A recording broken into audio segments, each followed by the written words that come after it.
32வது சங்கீதம் 8வது வசனம். நான் உனக்கு போதித்து நீ நடக்க வேண்டிய வழியை உனக்கு காட்டுவேன், உன்மேல் என் கண்ணை வைத்து உனக்கு ஆலோசனை சொல்லுவேன். ஆமென். இதனால் சத்தத்தை கேட்குற ஒவ்வொருத்தரையும் பார்த்து ஆண்டு சொல்கிறாரு, நான் உன்னை போதித்து நடத்துவேன். ஆமென். என்ன செய்யணும், அடுத்து என்ன ஸ்டெப் எடுத்து வைக்கணும், என் எதிர்காலம் என்ன ஆகும், எல்லா பாதைகளும் அடைக்கப்பட்ட நிலைமையில் உள்ள திகைத்து போய் நின்று கொண்டிருக்கிறீங்களா? ஆண்டு சொல்கிறாரு, நான் உனக்கு போதிப்பேன், நீ நடக்க வேண்டிய வழியை நான் உனக்கு காட்டுவேன், உன்மேல் என் கண்ணை வைத்து உனக்கு ஆலோசனை சொல்லுவேன்னு சொல்கிறார். இந்த நாளில் நம்ம கர்த்தருடைய முகத்தை நம்ம நோக்கி பார்க்க ஆயத்தமாக இருக்கிறோமா? நம்ம அடைக்கப்பட்ட வாசல்களில் அவர் நமக்கு வழி திறக்க போதுமானவர்.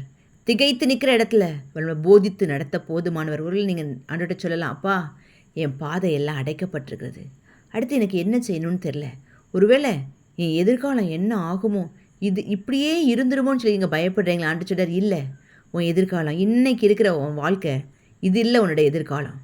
நான் உன்னை நடத்துவேன், நீ போய் சேர வேண்டிய இடத்துல நான் உன்னை கொண்டு போய் சேர்ப்பேன். ஆமீன். உங்கள் தொழிலாக இருக்கலாம், உங்கள் வியாபாரமாக இருக்கலாம், இல்லை உங்கள் வேலையாக இருக்கலாம், இல்லை உங்கள் ஊழியமாக இருக்கலாம்.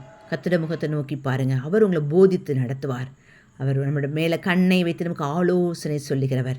அவர் உங்களை வழி நடத்துவார். கர்த்தருடைய முகத்தை நோக்கி பாருங்கள், நீங்கள் போய் சேர வேண்டிய இடத்துல உங்களை நேர்த்தியாய் சரியாய் கொண்டு போய் சேர்க்க அவர் போதுமானவர். ஆமேன். நல்ல தகப்பனே, உங்களுடைய பிள்ளைகள் யாரெல்லாம் சொல்லப்போ உங்கள் முகத்தை நோக்கி பார்க்குறாங்களோ ஒவ்வொருவரையும் ஆசீர்வதிங்க. அப்பா நீங்கள் என்னை நடத்துங்கன்னு சொல்லி யாரெல்லாம் இந்த சமூகத்தில் இந்த வெளில ஒப்பு கொடுக்குறாங்களோ ஒவ்வொருவரையும் அப்பா நீங்கள் ஆலோசனை சொல்லி நடத்த போகிற தயவுக்காக நன்றி தகப்பனே, உமக்கு ஸ்தோத்திரம். பெரிய காரியங்களை செய்யுங்க, ஆசீர்வதிங்க. இயேசுவின் நாமத்தில் பிதாவே, ஆமென்.